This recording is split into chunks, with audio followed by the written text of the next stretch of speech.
What is the one-source multi-use model that creates value from content? The webtoon character you saw yesterday is smiling again today on a movie theater screen.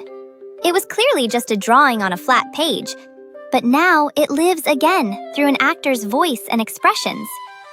When the same story is reborn by moving across different media, this is called the one-source multi-use model. A single original source expands into many media forms and creates new works, products, and economic value. Movies, dramas, games, characters, merchandise, and exhibitions. It is as if one world is translated into many different languages. This phenomenon has been especially noticeable in works originally created as comics. Characters like Superman or Batman move from comics to films, and then expand again into the character industry. Stories and characters created once continue to live on as they change media. The strength of OSMU lies in its starting point. New content must build interest from the beginning, but content with an original work starts with a place already formed in someone's heart. This reduces time and cost, but more importantly, it carries the signal that this world has already been loved. Another factor is the structure of the original work.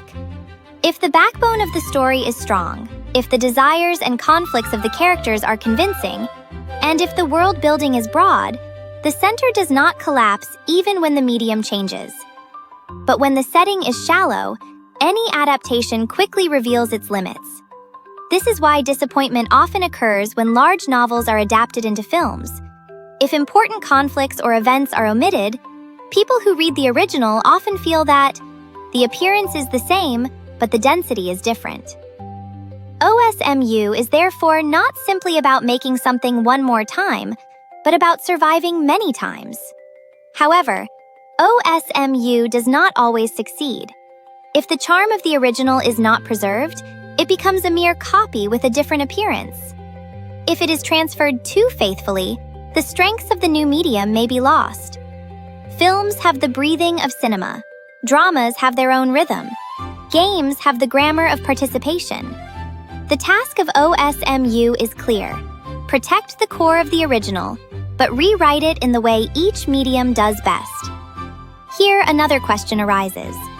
Why has this powerful model not expanded as quickly in education? Educational content has long been designed around paths toward the correct answer.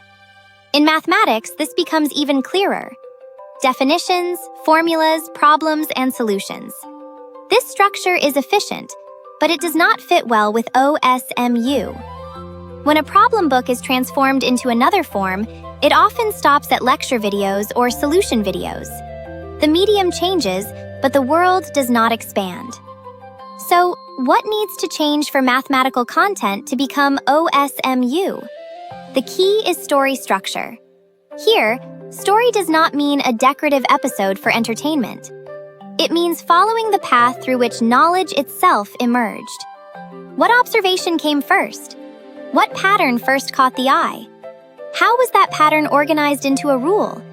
And what does that rule allow us to predict? This flow must live inside a single piece of content. When fields of application, medicine, engineering, finance, communication, changes in notation, and debates between scholars are added, the original work gains a much broader universe. Imagine a book about calculus built in such a structure. One could create a documentary following the lives and times of Newton and Leibniz. A film could explore the famous dispute over who created calculus. Short videos could explain how their mathematical symbols evolved and became standardized. And when differentiation and integration are connected to semiconductor processes, medical imaging, communication systems, and economic models, the same source expands naturally into science education content. Each time the medium changes, the same original reveals a different charm. If mathematics is treated not merely as a tool for solving problems, but as a source of stories connecting human thought, history, industry, and technology, then OSMU can certainly flourish in education as well. In the end, what matters most is how deeply we understand a single piece of knowledge and how many ways we can bring it back to life again.